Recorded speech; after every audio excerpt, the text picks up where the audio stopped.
তোমাকে একজন পেয়েছে মানে আর একজন কি বিভৎস ভাবেই না তোমাকে হারিয়েছে।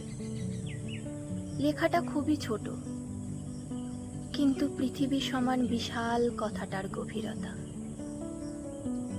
কেউ একজন দিনের পর দিন, মাসের পর মাস, বছরের পর বছর ধরে তাকে নিজের করে পাওয়ার জন্য স্বপ্ন দেখে যাচ্ছে, অপেক্ষা করে যাচ্ছে।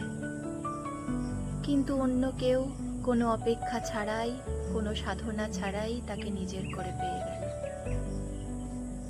সে হয়তো জানেও না সে যাকে নিজের করে পেল তাকে পেতে একজন কত শত বছর ধরে ভিক্ষুকের মতো তার অপেক্ষায় দাঁড়িয়েছিল।